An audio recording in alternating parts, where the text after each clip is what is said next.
WHDD presents Susan Says. Well, the Repug convention took place this week, and because of you listeners, I actually watched, well, a little.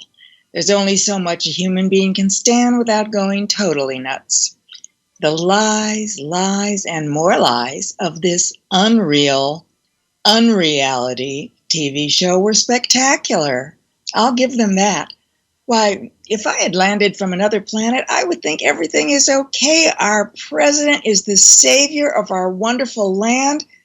But excuse me, as Steve Martin used to say, it ain't true, folks. No platform. Huh? Just we support deranged Donnie whatever he wants. That's scary enough. When your first night's guests are two bigots with assault rifles, what more can I say? It was ugly, folks, racist and ugly. Oh, and you know what people are, hint, hint, moving into the suburbs, so be very, very afraid, yeah. 180,000 Americans are dead now. But according to the Repugs, it ain't happening. It's gone. The Chinese virus, as 45-ish Never My President calls it.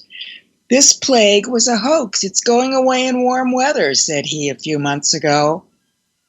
No. Black people, well, he knows some. A few, he calls them his African Americans, and 2 or 3 talked. He did pardon a very impressive reformed ex-con who was working mightily to help other prisoners in their rehab. I applaud that. Of course, he did it in the White House, which is wrong, and used him as a prop. And then to amp it up, he actually did a naturalization ceremony for 5 lucky immigrants who were or were not in concentration camps a few days ago, with or without their kids, I'm not sure. Anyway, Anderson Cooper said they were from what he called whole countries. But again, props are us.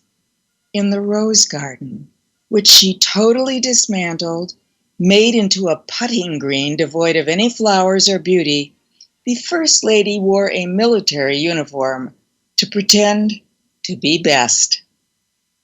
Hashtag 45-ish was squatting on a chair next to others without masks, sitting next to each other, cough, cough.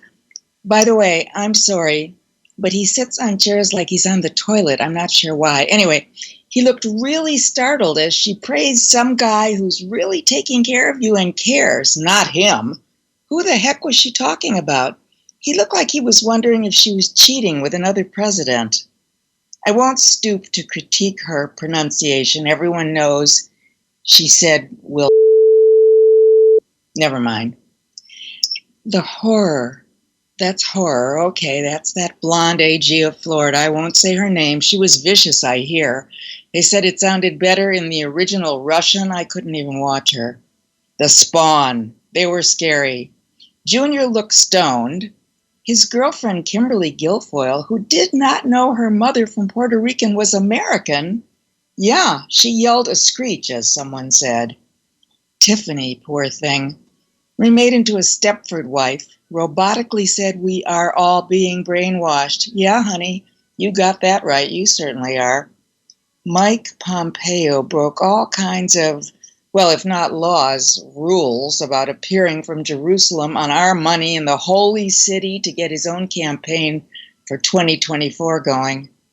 Last night was a very boring lineup. It was saluting women, and so they were wearing white. They didn't mention Donald Trump grabbing them, and oh well, never mind. Mother Pence is a military mother, which I didn't know. That's good. She spoke about military spouses. I watched Kellyanne, who is resigning because her daughter is suing for emancipation because the chief apologist for a guy who is killing us is making her crazy. Kellyanne looked good. She was measured, very low energy. She talked about women's empowerment. She was raised by all women. She recounted heroic women today. She told us the president comforts kids. Who, the ones in the concentration camps? I don't know. Anyway, she didn't say that she was leaving and her husband was bashing her. Nothing about that. Weird. I didn't watch Pence. Well, just because if he's not standing next to the object of his affection, hashtag 45-ish, what's the point? He is a Ken doll. And that was just the first 3 nights. A scary, awful time was had by a small audience, thank God. The only message I got was vote as if your life depends on it, because it sure does.